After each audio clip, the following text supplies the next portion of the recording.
Good afternoon, kia ora koutou katoa. Look, just for those who are tuning in at home, I apologise for the slight delay in the press conference today. I've been advised that we've had a positive rapid antigen test in the gallery. Just to acknowledge that it is a rapid antigen test, so it of course will need to go through the confirmation process of a PCR because we know that they are not always 100% accurate. I do want to acknowledge that the gallery have put in place their own procedures to manage the news, so I just want to acknowledge that obviously not everyone that we usually would have in a gallery press conference is here, and I also acknowledge that everyone sitting in front of me is spaced out and we've left the first two rows clear as well, given that we haven't got masks in use at the front of the room. So just want to thank the flexibility of the gallery and acknowledge the procedures that you've put in place for your own safety. Today, Cabinet confirmed decisions around the next stage of our Omicron plan. Around the world over the past few months, we have watched Omicron cases grow sharply and quickly. And while its trajectory in New Zealand has been slowed by strong booster numbers and our traffic light protections, we are now seeing the increases that ultimately we did expect. This is what we planned for. While cases may seem high now, we are still early in our Omicron outbreak, and cases we do expect to grow further. As such, more people will come into contact with COVID, either testing positive or becoming a close or household contact. We know that the vast majority of vaccinated and boosted people who get Omicron will have mild symptoms and will be able to get well safely at home. This means we can move our focus to a phase of greater self-management for most New Zealanders as we shift our systems towards those most likely to get seriously unwell, those who need more help, and to preserve our hospitals for those who need them. This does signal the start of a disruptive phase for many, and so our system also tilts towards minimising that disruption while protecting our most vulnerable. That is why today I can confirm that New Zealand will move to phase 2 of our Omicron plan from 11:59 p.m. tomorrow, Tuesday, the 15th of February. Just a brief outline of what happens at phase 2 and what it means for everyone. First, probably most important point, is the period for self-isolation reduces. The period of self-isolation for people who test positive for COVID-19 reduces from 14 days to 10 days. The period of self-isolation extends to their household contacts, so that means 10 days for them as well. We'll also enable that to be served concurrently. Now that removes the potential for people in the same household as a case to have to isolate for long periods of time unless they themselves test positive. This is a significant change and ensures household members only isolate for the period of their family members' 10 days of recovery, unless of course they contract COVID themselves. The period of self-isolation for close contacts reduces from 10 to 7 days. That applies across the board, including at MIQ, noting there may be a few days needed to operationalise this change. That means those who are eligible to travel into New Zealand from Australia on the 27th of February will only be required to isolate for 7 days. These changes that we're making are based on good supporting evidence. We've seen in the last few weeks, and we've been taking a look and a close analysis of what's happening with transmission of Omicron amongst our close contacts in our households. And we've seen that 90% of household contacts who are going to test positive do so in those first 10 days. So there's good grounds for the changes that we're choosing to make now. Here, though, I would encourage everyone to be developing a self-isolation plan. This includes identifying a buddy who can drop off essential items if needed. Anyone, of course, though, who experiences symptoms that get worse while they're isolating, particularly breathlessness, of course, we're still encouraging to call Healthline immediately. Secondly, at phase 2, the close contact exemption scheme begins. Overseas, we've seen that large-scale spread of Omicron disrupts supply chains and the ability of critical services to keep functioning at 100%. So to ensure we can keep our critical workforces going over the next few months, this scheme means asymptomatic vaccinated close contacts can keep going to work instead of isolating if they return a daily negative rapid antigen test. Businesses have already been getting themselves ready and doing their self-assessments against criteria to join the scheme, and we've had a total of 5,620 so far. In discussing those applications or those who have already joined the scheme, very much in areas where we've expected, including the likes of food production. Once a business is signed up to the scheme, an employee who is a close contact without symptoms will be able to go to a provider such as their local community vaccination clinic and secure a pack of 10 rapid antigen tests. In some cases, rapid antigen tests are being supplied directly to large-scale critical workforces. We've secured enough rapid antigen tests to deal with a widespread Omicron outbreak, with 7.2 million currently in the country and more arriving over the next week. While cases will still be diagnosed by the more familiar PCR tests, in the spirit of speeding up our work to identify our rule out of the virus, rats will start to be used more widely, including in the close contact exemption scheme and throughout high-risk settings, like for visitors to aged care facilities, as Dr. Verrill set out earlier today.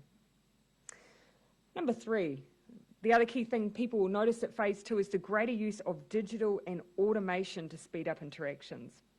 For example, a case at the start of self-isolation will fill out an online form for themselves and their household contacts that will help the health service work out whether or not support is needed.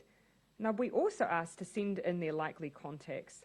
Close contacts will receive a text notification and will then need to isolate for 7 days and have a test on day 5. There are alternatives in place for those who aren't able to connect digitally. We currently have nearly 5,000 active COVID cases, and 39 of those are in hospital, none in ICU. But of course, it follows that as cases increase, so too will hospital admissions. And so my most important message from this period carries through to the next. Get a booster if you haven't already. While 1.9 million New Zealanders have had their booster, 1.2 million who are due have not. It's very clear that the job is not done. Omicron is here and increasingly entering our homes. And as you firm up your household Omicron plan, make your booster the first thing you do to protect yourself and vulnerable people you know from getting the virus. The 3rd dose makes the difference. Knowing where the virus is remains critically important as we continue at phase 2 to minimise the spread and disruption to our workforce. So just like always, if you have COVID-19 symptoms or you've been in touch with someone who has tested positive, isolate immediately and get a test. Just like with previous variants of COVID, our goal is to still break those chains of transmission, and isolation remains one of our most important tools to do that. This is why our COVID-19 protection framework and our current setting of RED and the protection it provides is so important at this moment in time as our cases grow. There is no change to the traffic lights. Schools, workplaces and everywhere else remain open and able to operate. And so we are embarking for the first time in the 2 years since the start of the outbreak into a period where New Zealanders will see more COVID in the community. It is a period of disruption and, I note, of risk. And it will be nothing like we've experienced to date. But our efforts with vaccination mean we have got to this place without the volume of serious illness and death that so many others have experienced. But it will be new, and so now is not the time to give up. The way to handle this period is the same as the previous times. Get tested, get vaccinated, and isolate if you're sick. And still, as always, be kind and respectful. I know there is COVID fatigue, but I also know that no one wants to let go of the freedoms we've gained from uniting and protecting one another. We need respectful discussion and tolerance as we navigate this next phase together. Now happy to take your questions. Harry. How long will it be before people will be able to buy rapid antigen tests? Perhaps I'll ask Dr. Bloomfield to join me. This is one of the things that we have been discussing throughout the process of ensuring that we have enough rapid antigen tests available for, as you'll recall, everyone who is symptomatic, every close contact, vulnerable members of our community and our critical workforce. Beyond that, we do want to see the wider availability of rapid antigen tests. We need to ensure we've got the supply to meet those needs, and then you would see that wider availability, and that is part of Health's plan. Just to add to that, we're working on the advice around that, and it's very much dependent on when we're confident around supply and also when it fits with our broader response. at the moment, even though the plan is to move to phase 2, the number of cases in the community, especially outside of Auckland, is still very, very low. And so the role of rapid antigen tests is very much confined to supporting that close contact exemption scheme. You've done the orders. You should know a time frame as to when the public will be able to go out and feel safer and buy the RAT tests. Well, rapid antigen test access may be part of people feeling safer, but at the moment, as we've just seen in the gallery today, sometimes it can spring a result that you don't necessarily expect. The key point here is the final week of February is when we know we've got quite large orders arriving. They're coming through over coming weeks. So then we'll be more confident in our supply, but it also depends where we are in the outbreak at that point in time as well. And finally on that, Barry, two quite variable factors on that issue is just simply the rate of cases we have in New Zealand, because that, of course, then means you'll have more symptomatic people to test, and we need to make sure that we can provide that through all of our usual places. And the second variable is just the ability for those that we have ordered for to deliver on those orders. But it is something we would like to have the best of both worlds, the ability for everyone who needs one to get one, and then the ability to be able to purchase them as well. And I'll just ask you also, with your mantra of kindness, was it kind for Trevor Mallard to turn soakers on the lawns of Parliament last Friday night when it was beginning to rain and women, children and others were there? Sorry, you're referencing the sprinklers? Look, ultimately, and you will have heard me speak to this morning, there are two areas of jurisdiction here. For obviously the safety of everyone in Parliament and the grounds of Parliament, yes, that falls to the Speaker. He, of course, is in close contact with the police, who have the responsibility of upholding the law and ensuring that everyone is safe. Now, I'm not here to pass judgment on the way that either of those do their job. What I have certainly said is what my view of the protest is, and the fact that it has stepped, in my mind, beyond a protest, given we have seen the ongoing harassment and intimidation of people who are trying to go about their daily lives. So that, for me, steps beyond protest. Just one follow-up. If I might finish with you, Barry, just one last one. Just one. I did say just one, and then I'll come to... thank you. I've been down talking to the protesters today. They said that they would like to talk to somebody in government. Would the government entertain seeing a delegation of people from the protest out front? So let's be really clear. From what I've seen in writing today from those who continue to occupy the forecourt of Parliament and cause a inability for those in Wellington to currently move around freely, their request and demands of the New Zealand people is that all public health measures are removed. That means at the very point where we're seeing an increase in cases and an increase in risk to the public health and well-being of New Zealand, they want to see removed the very measures that have kept us safe, well and alive. You'll forgive me if I take a very strong view on that suggestion. So how long do you see us being at phase 2 for? Yeah, so we have talked generally about our expectation that phase 2 could be anywhere between the 1 and 5,000 cases a day. But we will keep a watching brief on whether or not we need to move sooner. But for the public's perspective, what changes between 2 and 3 really is just around the kinds of tests you might receive if you're symptomatic and the way we define contacts. For the most part, for the New Zealand public, there are subtle changes to make sure we're doing everything we can to give the care that people need should they have COVID. And it seems to move to more of a positive case has to identify their contact. Can we trust Kiwis to do that contact tracing appropriately and properly? Ultimately, actually, all the way through our approach on COVID, we've always relied on people sharing with us information that helps us keep their friends, colleagues and loved ones safe. And I believe we'll still be able to rely on people to want to do the right thing. The only other comment I would add, I certainly endorse the PM's comments around trust in people to do the right thing. The only other comment I would leave is that phase 3 is not an inevitability, and the objective through both phases 2 and 3 is to keep the curve as flat as possible.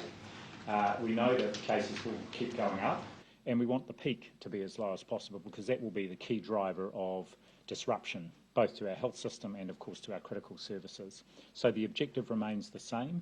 It is just simply how much we are able to follow up people, the requirement on people to self-isolate, and the type of tests we will use. Prime Minister, you said more... I feel very rude not knowing everyone's name. Yes. Kristen, One News. You said that more rats are coming beyond the 7.2 million. Yep. How many are coming? Oh, look, Kristen, we're looking to provide a more regular update for everyone. So I get a dashboard and we were looking to provide that publicly. Off the top of my head, we have 7.2 million in country now. We're expecting another million this week. My recollection is another 3 in the coming weeks. Those, of course, are the expected deliveries. We have additional on order as well. Dr. Bloomfield, do you have the breakdown in front of you? Just one thing to add. Confirmed to the end of February is 22.5 million total. Yeah. How long are you expecting that current lot of 7.2 million to last? Well, of course, that's what we have here already now and ready to be deployed and used for the exemption regime to keep people in their critical work. And also, as we see additional testing pressure, as soon as we see, for instance, wait times increase or processing increase for PCR, we're all ready to go with using rapid antigen tests to supplement that. Are any MPs or ministers caught up in this press gallery case and are having to isolate? Well, of course, as yet, given that rapid antigen test was only returned, as I understand, this afternoon, Public Health obviously have not yet been able to make contact, and so that's why I understand you've taken measures yourself while you're waiting for that to be done. I imagine that also they will be looking for a PCR to confirm that it is indeed a positive test, because 80% of the time, on average, they're going to be right, but 20% they're not. MPs isolating as a precaution at the moment? Look, as it's too early for them to have been advised at this stage if they were. Prime Minister, you've called on Kiwis to make a self-isolation plan. Yeah. Do you also think, in the name of protecting the health workforce and whatnot, it's probably time for individuals to sort of resort back to lockdown mode individually? Make the similar plans about who goes to the supermarket, stay at home as much as possible, all the rest of it, or should they just continue to live their normal lives? It's a great question, and I'm going to make use of Dr. Bloomfield for the answer. Thank you, Prime Minister. He's laughing because it's not often that I hand a clinical question over. Look, the key thing about our current settings and about the COVID protection framework compared with the previous alert level framework, it is designed, along with our vaccination rates, our booster program, and all the other measures, our public health measures, to keep people safe so that they can go about their daily business as much as possible.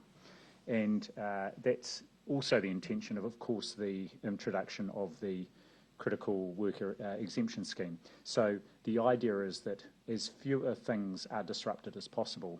So, of course, my recommendation is that people take all their precautions, but there's no need to sort of isolate to the same extent as we did previously, because we have got those high vaccination rates, we've got our COVID protection measures in place, and our public health measures are also making a difference. That's a really good point to make. The reason that we have the COVID protection framework in place is so that people can go out with confidence, knowing that when they go to venues or public places that there are social distancing measures, that people will be asked to use masks, and that actually enables people to have more freedom and the ability to move more freely because they can have confidence that those measures exist. If you didn't have them, I think we'd see a larger number of people choosing to retreat and less likely to be out and about than they otherwise might. Can I prior to the weekend, Yeah, sorry, I'll come. Yeah, Mark, and then Joe. Prior to the weekend, we saw much sort of slower growth in case numbers. Now it's going more vertical like it did overseas. Do you think that pattern of sort of doubling every 2 to 4 days is what we should expect over the next week or so, or do you think it could slow down again? Probably. I'll give 2 quick background responses and then give to Dr. Bloomfield to give his views on what we can expect. One thing that we're keeping in mind is that sometimes you recall in the notification of cases, they're not always smooth. So I think probably what we saw on Saturday would have been cases that we otherwise might have seen for that period that we were a little flatter. So that's one point to make. On the numbers overall, though, had we been following a similar trajectory to the likes of New South Wales, if you take into account the difference in population and the timeframes, if we were on their trajectory, we would have 17,000 cases by now. So that clearly demonstrates that we have successfully, as a team, slowed down Omicron. That's not to say that we will always be able to slow it down, but that has enabled more people to be boosted, to get ready and to have their plans. So that does make a difference. Just one thing to add, the vast majority of our cases, as you will have seen, are in Auckland. So we've got a two-speed outbreak, really, and I expect that the outbreak will continue to accelerate at that same pace in Auckland, but not so much in the rest of the country. And just to reiterate what the Prime Minister said, actually there was a bit of a catch-up in the numbers yesterday, and that's why, again, the jump isn't quite so big again today. We had a backlog of some cases, and we're now using our national contact tracing system number through this week to give the most accurate case number. Are you thinking of it like we are successfully flattening the peak, or we've just pushed it back? I would say that it is too soon to know. What we know, we have successfully slowed it down relative to other countries for this point in time. So if you look back at the time at which Omicron was discovered till now, we have slowed it down. That's not to say that we necessarily will see a shallower peak as a result. Only time and boosters will tell us that. Prime Minister. I did say Joe, and then I'll come back. I'll sweep through, Bernard, if you don't mind. Yeah, Joe. Just coming back to Ben's question earlier about people's behaviour. Yeah. I mean, are you confident that people are going to and are just kind of carrying on with life as they should? Because certainly talking to businesses, even just out on the terrace, people are really feeling the impacts of businesses not letting their employees come in, even though there is no reason for them not to be at work. So two things. First, a reflection on overseas, where we've seen that there have been periods where people have, even if there haven't been public health restrictions in place, that people have chosen to change their behaviour. That seems to last a particular period of time before it abates, and it doesn't seem to necessarily be that case numbers determine the change in people's behaviour. It seems to be just a period of time where then people eventually decide that they're going to go back to their normal way of living. So we're yet to see if that will play out here. One thing I would say is at the moment economic activity is relatively stable, but not in all sectors. We have seen some sectors, particularly hospitality, where they are significantly down. You will have heard the Minister of Finance say that we have been keeping under constant review the impact of the COVID protection framework on particular industries. He is working on measures that are highly targeted, one-off and short-term, to address those issues where the COVID protection framework is having an impact on those businesses. And we'll have more to say on that very shortly. Are you also hearing anything in terms of people who are choosing not to scan in as regularly or at all because of the likelihood of finding themselves at a location of interest and the impact that will have on them being able to go to work and bring food home? Sure. I actually think probably this is a helpful time to talk a little bit about the way that we'll be identifying contacts in phase 2. In phase 1, we were trying to reduce down and slow down, and we've successfully done that, the spread of Omicron. As each phase, we recognise that with more contacts, there's potentially the chance of causing much wider disruption, even though you're still only picking up a smaller percentage of cases. So I'll have Dr. Bloomfield just give you a bit of a description around how we'll change up what is identified as a high-risk location. So as we move into phase 2, our contact tracing system, in terms of formal notification and where we put the effort, will focus on places like aged residential care, corrections facilities, places where there might have been the risk of a super spreader type event, so a lot of people in a confined place. But we won't be following up nor expecting people to isolate if they have, for example, been in a hospitality venue, just generally in that place, so for example a cafe, unless they might have been in the party where there is the case. So we will be relying on people to notify the people who are at their table, seated, not wearing masks, but the risk now that we're moving into the manage it phases is low. We can see that from our own data. So we won't necessarily be asking everybody in that cafe, including the staff, to isolate.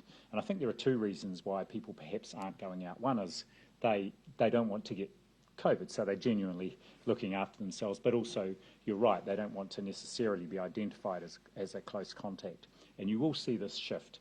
So it will be less disruptive for people. It won't be just because you're at a cafe and there happened to be a case there for a period of time that you will have to isolate, unless, of course, you were in that small group that the person may have been with. Yeah. One last thing on that, because you've brought up sort of the mindset and how people are thinking about this. To a certain extent, do you think, I guess, the success of New Zealand's elimination strategy and the fact that, you know, people went out, whether you use the word got motivated to or were fearful of Delta and went and got vaccinated, you know, people kind of see COVID as this horrific thing, and now we're into that peak of we're going to live with it, it's going to be there, it's going to be part of your life. What sort of an impact do you think the past strategy is actually going to have on people's mindset moving into the next stage? You know, my honest take is that New Zealanders are highly adaptable. You know, we've moved so quickly through every different phase that we've encountered and been, you know, very, very quick to take on what the latest advice and guidance is. So yes, this is a different phase, but I think New Zealanders are ready for it. I think they know that what we're dealing with in Omicron, yes, we need to be vigilant, and we don't want to be cavalier, but I think we also recognise that it's very different than the other stages of the pandemic that we've had. We have protections now that we didn't have before. Yes. On rats. And then, sorry, forgive me, I'll come here. When will not critical but needed workers like teachers get clear information about where and how to access rats? Right. Well, if critical workers, which includes hundreds of thousands of them, will be able to once we move to phase 2. If it is required because of pressure in their workplace to maintain the service. So it's not a default. It's if there is high absenteeism and that exemption needs to be brought into play so that people can go back to work safely. In terms of teachers and in other settings, we're in constant conversation with our colleagues in education and indeed across government. There may be specific places where it will be possible to, or it will be necessary to use rapid antigen testing. But we also, of course, want to make sure that we're not putting the students at risk there. So we will be, our public health units will be working with education colleagues with schools in particular situations. Yeah.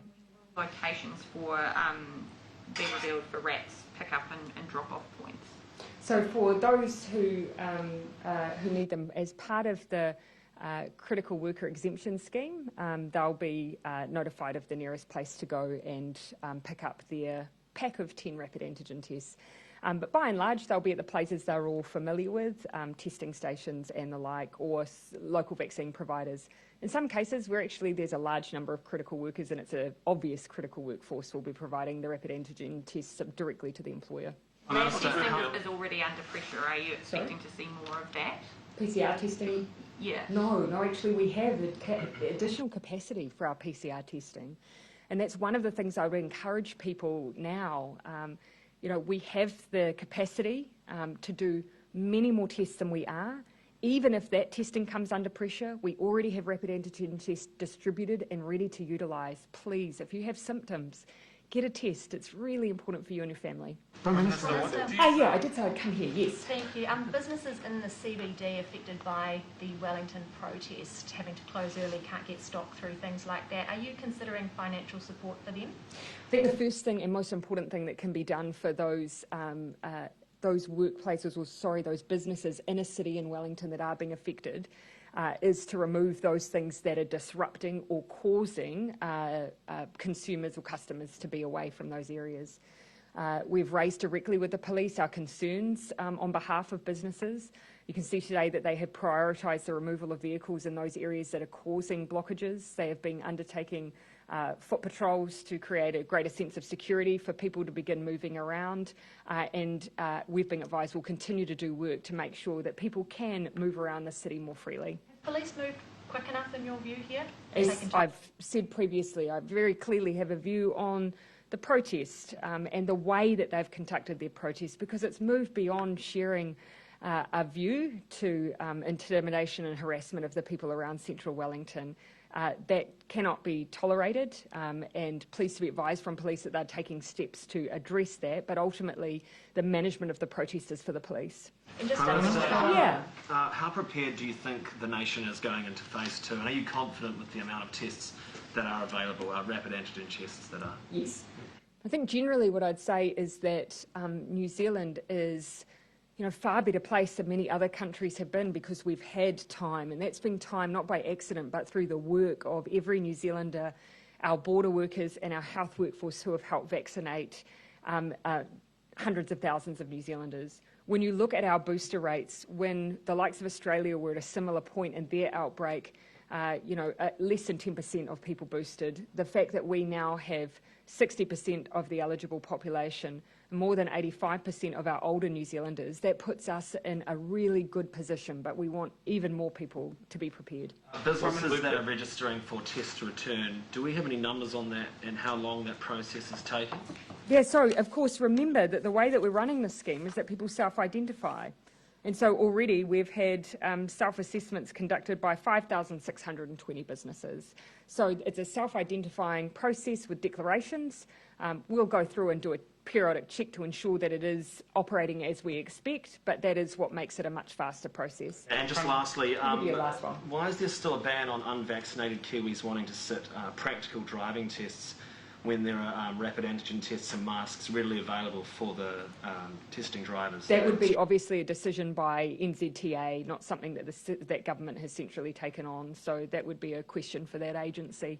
You'll know, of course, that we've taken a very firm view on students more generally and their ability to be supported to engage in education, engage in exams, regardless of their vaccination status. And particularly, I have seen some misinformation around the treatment of children. Children will never be mandated to be vaccinated, and nor will there be any effects on them or impact on their ability to attend, for instance, a school trip that could ever imply a mandate. We're very, very clear on this. But for that specific question, it would be one for NZTA. Yeah, could I ask a question again about the importance of the Bluetooth tracing system? We've seen from the Ministry of Health that there are only about 1,000 people pinged between February of last year and January of this year, which seems a low number. Why is that number so low? And given what you've told us today about the way that contact tracing will be undertaken in phase 2, how useful now is Bluetooth? Dr. Bloomfield, do you want to, broadly I'd say, of course, it's been used before to also ask people to monitor their symptoms if they're being identified of being in a vicinity. We are replicating that through the systems that we have here, but doing it for a group of people who don't necessarily have their Bluetooth function on. So we, of course, have to build a system that works beyond this technology because not everyone is using it. Yes, so on the first question about, or the comment you made about it not being used very much through the last 12 months, it certainly wasn't used very much through the Delta outbreak in the early part of that. But actually, I just had an update from my team this afternoon, and the expectation is they've done some analysis, and the expectation is we will use it through into phase 2 until the numbers start to get quite high. It does have some utility because it can let people know, perhaps even faster than they may be contacted through normal contact tracing lines now, processes. Now, the number of people who then go to self-identify as close contacts is relatively small, but our sense is there will be others who will receive the notification and will take action anyway, which does reduce the likelihood of onward spread. So it certainly has some utility, but we would likely phase it out towards the end of phase 2. Prime Minister, you mentioned PCR tests before. How concerned are you people who are symptomatic or close contacts won't want to wait in day-long queues like we've seen in some parts today? I'll have Dr. Bloomfield speak to that because we were just discussing the issue of whether or not we had congestion in some areas around PCR testing. We do still have the ability to process a large number of tests, but if we have a sudden additional influx of people coming in that they haven't seen in the day prior, it's simply whether or not the staff are then immediately available in that moment. Yes, so I know there was quite a lot of heavy demand, and particularly in parts of Auckland today. I suspect off the back of that high number yesterday, people got the message. It's good if symptomatic people are going and being tested. That's great. And of course, I do also know that our colleagues in Auckland are very good at ensuring they put on extra staff when queues do form. there is still capacity in the system, as the Prime Minister has said, and we want to use that capacity to the greatest extent possible. Yeah, sometimes we just get an extra surge, and it means that we need to make sure we've got the staff in the places where people are coming to be tested. We're not yet at a point, though, where we have hit our capacity in our labs at this stage, and when we do, we have rapid antigen tests ready to roll out. Are you concerned that will mean people won't bother going if they're having to wait for hours on end? Oh, certainly, I would say to people that we do have those extra mechanisms. We try and respond very quickly with those additional staff. Of course, anticipating where we're likely to see extra people come on. I mean, we've been anticipating all the way through that we'd have that extra surge, and in some places it hasn't arrived. Now we're seeing it. We'll respond with staff and where we need rapid antigen tests as well. On behalf of colleagues that aren't able to be here. Oh, and they're not come to... Sorry, Justin, you haven't had one yet. Do you want to... Oh, well, maybe Justin, we'll come to yours and Bernard and then get back to you, Ben. I just wanted to ask about contact tracing. There's about 130 locations of interest known at this time. Has the contact tracing system been able to keep up with the caseload over the last couple of days? And will those 2,000 or so cases that were identified since Friday, with the move to phase 2, are the contact tracers still going to try to do them the old-fashioned way, or are they sort of getting pushed to phase 2? So go ahead. So at the moment, yes, they are still working on following up those exposure events that require a location of interest. They have got a little bit behind because there's a large number.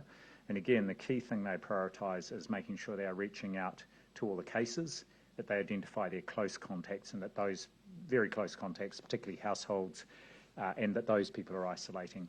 In the meantime, our national contact tracing teams are following up all those other exposure events that the public health units assess as having some risk, and they will go up as locations of interest. So we'll maintain that until we move into phase 2, and then it will be focused very much more on those higher risk exposure events. Yeah. What we can see from what's been really helpful is over this period, the public health teams have been able to undertake some analysis of those locations of interest where we've been isolating contacts, and then the number of positive cases that have emerged from those locations of interest. And that means that in phase 2, we're now ready to really understand what a genuinely high risk location is, where we're more likely to see positive cases come out of it. So it means that we're not just narrowing based on now caseload, we're actually narrowing based on evidence too, which is a good place to be. And in terms of booster shots, I mean, the number of cases obviously is much higher now than it's ever been before. Mm-hmm. If someone were to go in for a booster today, at which point would that booster actually start helping them? 2 weeks. Well, it starts helping immediately, but full immunity after 2 weeks. Yeah. Yes. So does that mean for a lot of people it will be too late? Never too late. No. Very important that if you're due your booster, to go and get it. It's no time like now. Best day to get your vaccination booster was yesterday. The next best is today.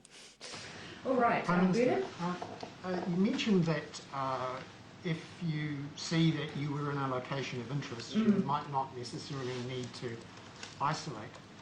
What would you say then to all those people who have been diligently checking the locations of interest? Should they contact someone to check whether they were close enough? Or So 2 things I'd say there. For everyone who currently is isolating because they're being identified at a location of interest and identified as a contact, and they've been isolating and planning to isolate for 10 days, they can move to the settings that mean just 4/7. So just a point of clarification there for anyone who's in that scenario. They'll already have contact with public health units, though, who will make sure that they're really clear on their exit date for anyone that's in that scenario. For those who are going through diligently and looking at locations of interest, you'll already see that the public health units designate whether or not something is considered a place where they're requiring all people to be treated as close contacts. So what you'll continue to see is that identification of those those locations of interest in that way. self-isolate until someone contacts us to say we should? Essentially, we will be running a system that does mean that you'll get an electronic notification, because people will be telling us who their close contacts are. They'll be telling us those high-risk locations of interest, and then electronically people will be contacted. In the meantime, if people are looking at the updated list of locations of interest, and they were at that location of interest at the time and place, and the advice is to isolate and get a test, then they should follow that advice. Just to be clear, there's always guidance that sits alongside it. So if someone says, I was there, there's already the instruction about what to do if you were there. And in some cases, people do see that online or in a newspaper before they get a phone call or a text. And how do we ensure that there isn't some sort of ping-Mageddon type arrangement like we're seeing? And look, and this is where we have again the advantage to look at what's happened overseas. We saw that happen overseas. We now have evidence that helps us determine actually what are the places we really need to worry about. It is ultimately household contacts. That's where you're most likely to get COVID, is if someone in your family does. And then it's a cascade from there. You see, now that we're moving into a phase where there will be more people in our community who may have COVID before they've been isolated, we are now narrowing the way that we are treating some of those venues based on the evidence that we have. So we believe that, yes, there will be people captured by that, but we're narrowing it from where we were in phase 1 now that we're in the management phase. But using Bluetooth will make that ping-Mageddon much less likely? So most notifications are through the normal NZ COVID Tracer app, but what happens is when people release their data, the places they've been, it goes to the Ministry of Health, and then our team does a risk assessment to see whether or not to send on a notification. So that helps us triage and titrate really whether or not people are notified. And as we move through the phases, we can avoid the ping-Mageddon. Likewise with Bluetooth, although it's much less use of the Bluetooth, but we will still be using it until a point in time where it clearly loses its usefulness. Okay, just sorry, Ben. On behalf of a few other outlets, Phil Goff has decided not to run for Mayor of Auckland again.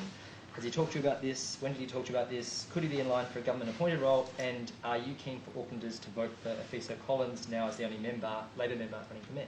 Okay, quite a few questions. Sorry. In there. I will try and capture generally. Firstly, on whoever becomes the candidate that is endorsed or supported by the Labour Party, that is a process that goes through our New Zealand Council, and that is yet to be undertaken. So I'll let the Labour Party and the New Zealand Council go through that process.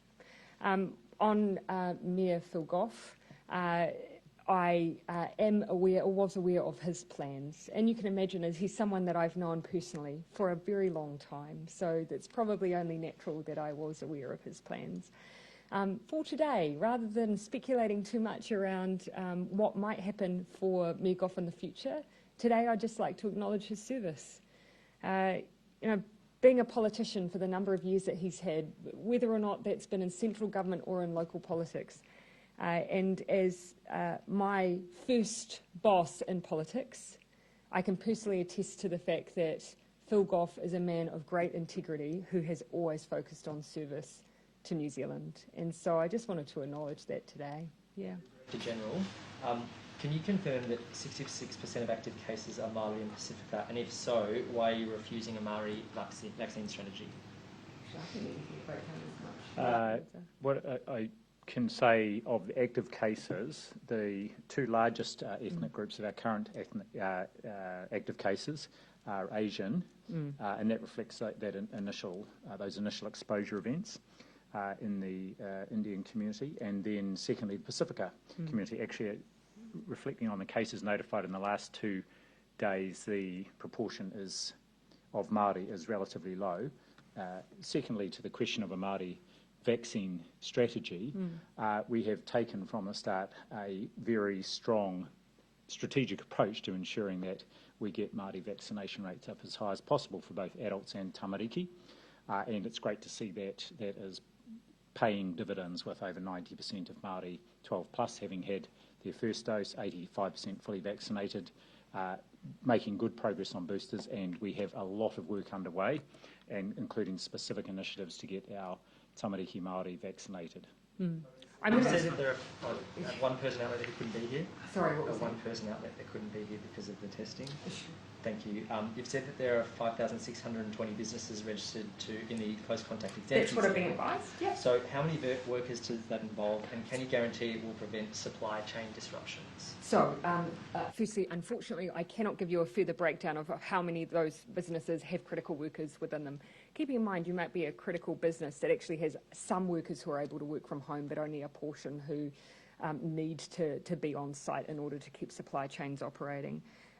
Certainly what I can say is that This is designed to be able to support businesses to continue operating. However, if a significant portion of your workplace has COVID, then that will cause challenges and constraints. So that's why the best first step will always be infection prevention controls, supporting workers through social distancing, mask use and hygiene on site, and we're doing everything we can to support businesses with information and assistance in building contingency, and of course doing all we can to slow its spread down in the wider public. I'll come, look, do you know what, I'm going to finish with the last three in the back row. Okay. There are already people who have had to isolate in cars due to household overcrowding in Auckland. Apart from MIQ, is there a need for other types of accommodations so families can safely be separated? So we, through this period, absolutely acknowledge that because we will have higher rates of cases in our communities, where before we've been able to provide alternate accommodation so that a case can leave their home, we won't be in the position to do that in the future. What we absolutely, though, have said is that no one should isolate in a car or in an inappropriate place to recover and be well. So if anyone does not have their own accommodation, if someone lives in their car, for instance, and has COVID, yes, we will do what we can to make sure someone has an appropriate place to recover from COVID. Just final question, can you tell us the price of tomatoes? Oh, tomatoes. Well, I tend to get, without going into too much detail, I tend to get the boxes of the little ones because my daughter likes them in her lunchbox, and I think the last time I got them they were, I think from memory they were over $4, I think the last time I got them. Yeah, I think they're around $7 at the moment for a these kilo. are just the baby ones. Okay. Dr. Bloomfield, do we have... There was more information than New Zealander needed to receive about my eating habits in my household. Yes.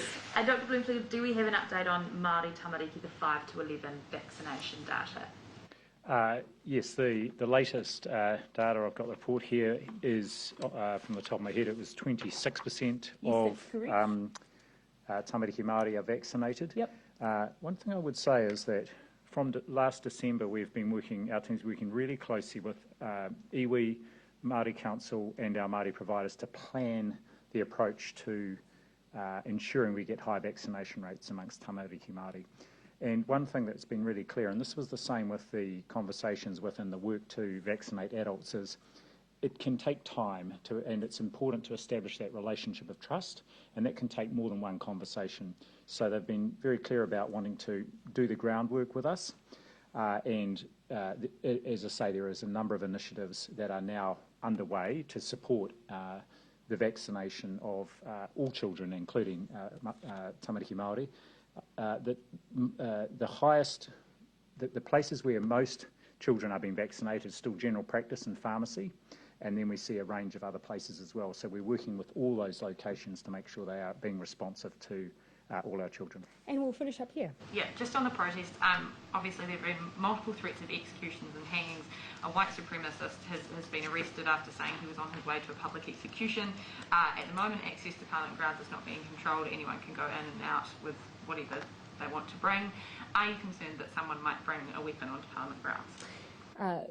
Look, my concern is actually the safety of everyone who lives and works in this part of Wellington, be it politicians, be it public servants who are just trying to go to work to do a job on behalf of all New Zealanders, or be it school children or businesses. We have, of course, shared our concerns with the police around the fact that we want people to be able to move freely and safely, and that is a big focus for us, and we've relayed that to them. Is there any plan to control access to the grounds? Ultimately, the decisions around the security arrangements and the movement of people does fall on the New Zealand Police, but we have raised with them our concerns that Wellingtonians, that anyone in the vicinity, not just politicians, but everyone, should be able to move around freely and safely. And that really is when a protest moves from being a protest to being a source of harassment and intimidation. Would you personally like to see